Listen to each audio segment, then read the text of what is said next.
Hi everyone. I'm greeting you here from digital space. I'm actually here in Kassel, Germany at the moment working on a project called Documenta 14. I'm very sorry I can't be there with you tonight.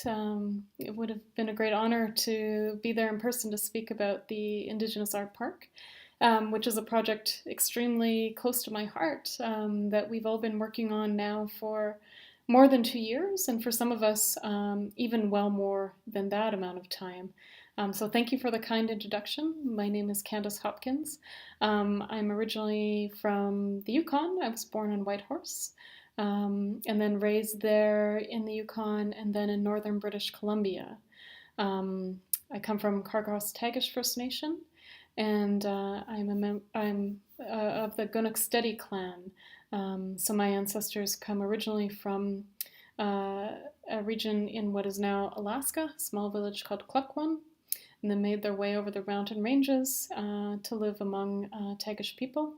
But I've also spent a lot of time in Edmonton. In fact, a lot of my childhood, we came to Edmonton many times out of the year for various different reasons, but it was the biggest city close to us when we moved a little bit farther south to Fort St. John, British Columbia.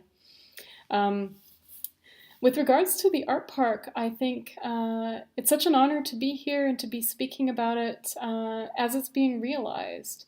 Because as you know, the 6 artists who were chosen are working very hard on their projects right now, and 2 of them I know are with you today.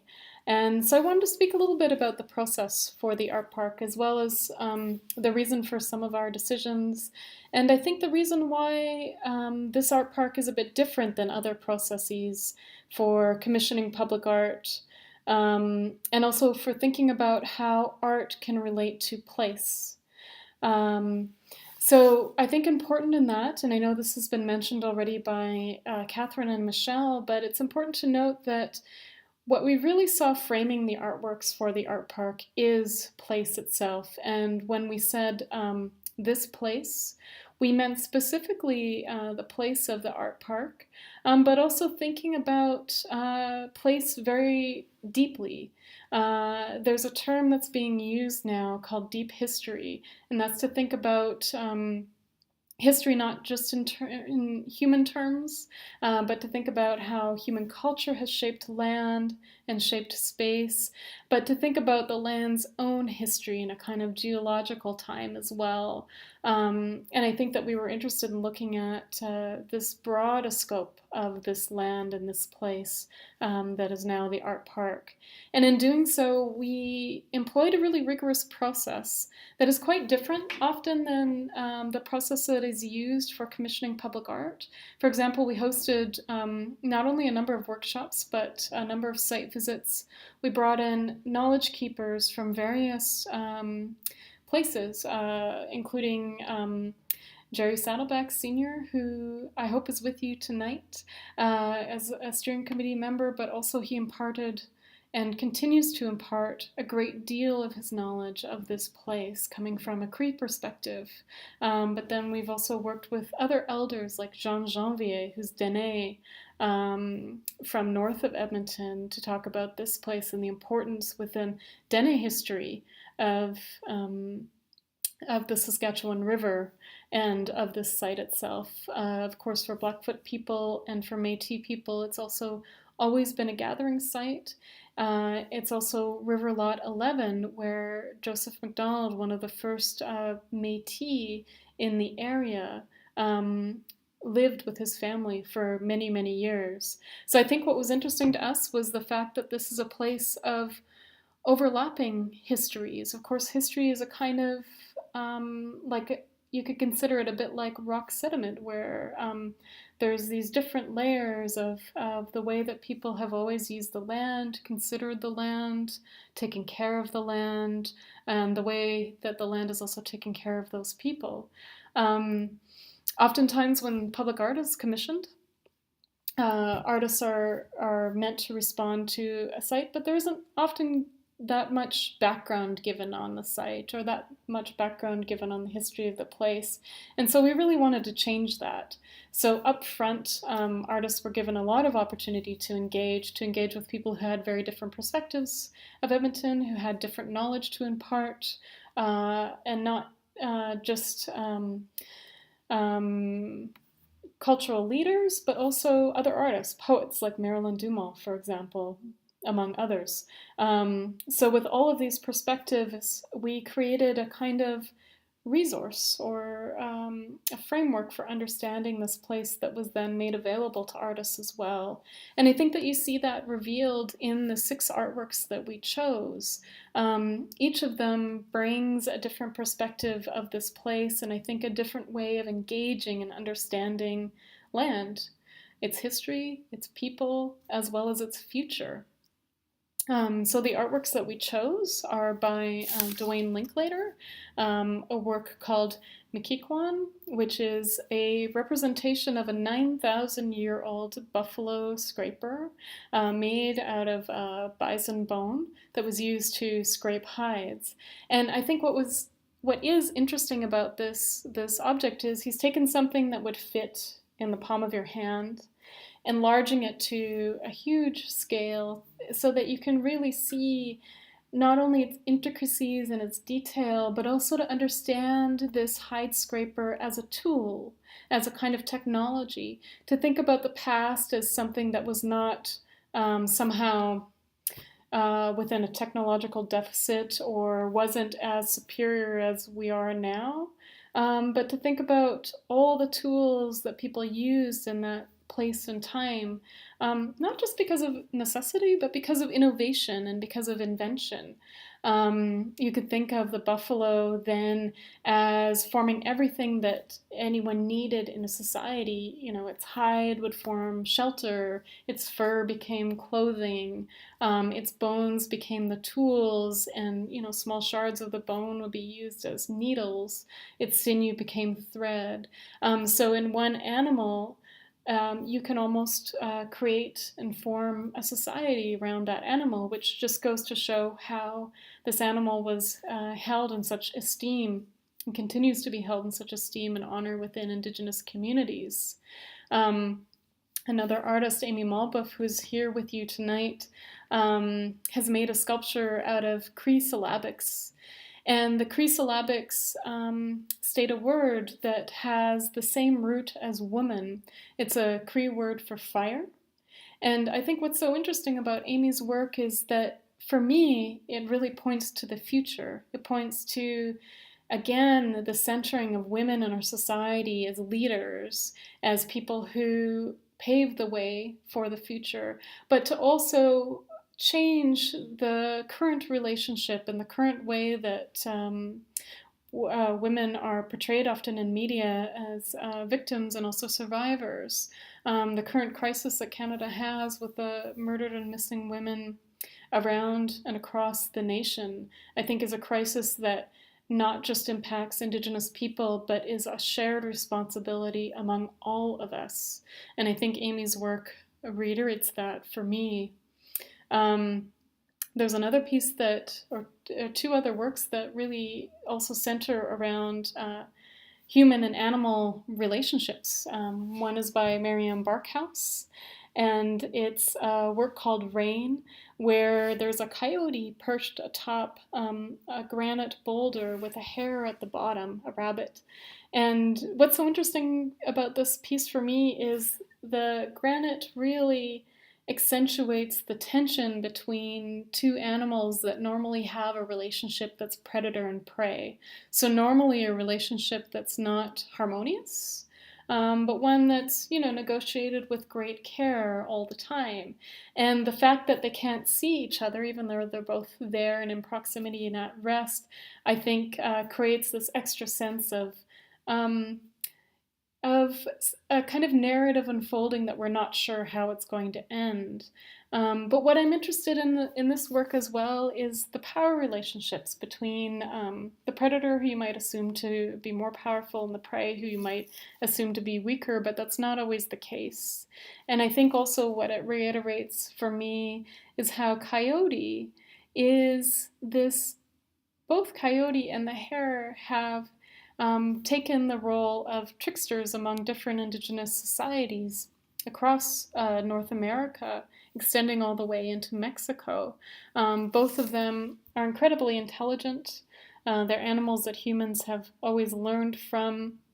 Uh, and the coyote has survived, and I know that this is an important element for Mary Ann Barkhouse's work, is the fact that the coyote, of all the animals within colonial society, has been really demonized. So in the United States, there was acts that were made to completely abolish coyotes because they were considered a threat to Western agricultural systems.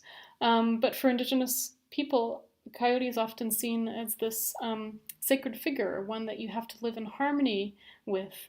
And it just goes to show that often in colonial systems, these are thrown out of balance. And so I think Marianne is interested in how animals can kind of reinstate those balances. I think another artist who's really interested in this as well, and thinking about how humans, nature, and geology interrelate, is Marianne Nicolson. And Marianne, when she was on one of the tours looking at the art park, was really taken with these clay cliffs that are down near the riverbank. And Dr. Duane Donald, when he was taking us on a tour, was saying that embedded in these cliffs are these kind of little alcoves. And in these alcoves, people leave offerings now.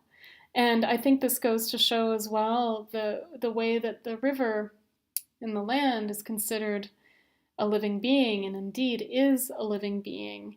And for Marianne, she's replicating in a way, or reiterating these clay cliffs by using these tall rock slabs that are, I believe, a little bit over 2 meters tall. That in the rock slabs, there's beaded petroglyphs of representations of animals, of representations of nature, of this interrelationship, this balance that needs to be maintained between people and the animal world.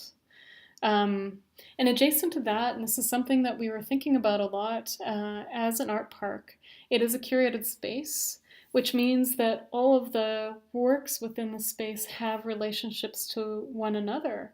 And indeed, there's these threads that run through the artworks themselves. One of these threads as well is the importance of oral narratives, because this is the way that Indigenous history has been taught, the way that it's been received over generations. Tiffany Shaw-Collinge's gathering space is a kind of small amphitheater where people can gather, they can tell stories, they can debate, and they can engage with this space as a place where you can gain knowledge, which I think is along the way that it's always been used. And in fact, she's signaling that with the title, with Pohonan, and I know that she'll speak about this more. And Pohonan, from our understanding, learning from Jerry Saddleback and others, is the name of this site where people have always gathered. It's also the site of this being that's gaining more power, and that's a really positive thing, because I think that it, again, reiterates the way that society is shifting, the way that society is, again, and this is mainstream society, becoming aware of Indigenous ideologies and practices. And this is why it's so important to have these kinds of public initiatives. I think people truly feel represented in a place when they see themselves in it. Edmonton has one of the fastest growing populations of Indigenous peoples, not just in Alberta, but within Canada. And yet, Indigenous peoples aren't really represented in the public sphere. They're not represented in the public sphere in terms of public art necessarily, although this is changing with new mural commissions and others. They're not represented in monuments. Monuments often aren't the way that we do things, because monuments serve a different purpose in history and marking and fixing things. And so you could even understand some of the artworks in the art park as kind of anti-monuments in a way, because they're questioning this. They're questioning how monuments are often embracing and reiterating colonial narratives. So I think that the art park then becomes not just a space for people to gather, but a space for people to learn histories and perspectives that they might not have known before. It also becomes a place of engagement. For example, in Jerry Whitehead's Turtles, there's an opportunity to sit, to play, and they have this sort of light feel to them. But I think in that as well, they're again going back to a very fundamental story kind of that's spread across Canada and also the US, and that's this idea of this land as Turtle Island, so formed literally on the back of turtles. And when you think of the land in that way, as a living being, as an organism, as a body, it makes you relate to the land differently. You respect it differently. You might even stand or step on it differently. And I think that Jerry's work, because of the way that it's interactive and performative in a way, invites that kind of engagement. And on the turtles' backs are these beautiful mosaics that he's producing in collaboration with the community. And so I think it's important to note that these artworks are coming from individual artists' visions, but those visions have also gathered all of these other stories and perspectives on the way. And certain of them, like Jerry Whitehead's Turtles, are made indeed with community members and with that perspective as well. And I also know that Marianne Nicolson's petroglyphs are the same, and so there's this process of learning from this place, from the people who were in this place, and then reflecting those perspectives back in the artwork itself. I also wanted to mention that within the artworks, I think that what we tried to do a little bit differently in this process is to think of the art park process as a kind of resource for artists that will extend beyond this project, in fact, because when you connect different communities together, Musquatchis, for example, with artists from outside, when you connect artists together, when you connect artists with the public, you're producing something, you're creating a community that can transform, that can engage, and that can come together. And I think that the art park has this potential. But what we've also done, I think, is to create a kind of different model for the development of public artworks. And that is by deep engagement with place, by thinking about knowledge keepers very broadly and by engaging those knowledge keepers, and by using the land and its own histories embedded within the land as the basis for the artworks, and not the other way around. And it is a model I know that other people are interested in engaging with. And I think that it is a model that is also different because it requires a great deal of time. Often in the society, we want to do things as quickly as we can, as quickly as possible, because we have deadlines, because time often is equated with money. But here, you can't speed up the development of relationships. You can't speed up the development of the acquisition of knowledge, of learning from one another, of generosity and of trust. And I think that these have become fundamental to this project, is this development of trust and engagement. And I think through this, thinking about how the municipality, how the Edmonton Arts Council then has this transformational relationship with local Indigenous artists, with communities, and also with other Indigenous political organizations. And so with that, I'll stop. Thank you for listening, and it will be nice to see all of you again soon. So take care, Gonalchish, which is how we say thank you, and good evening.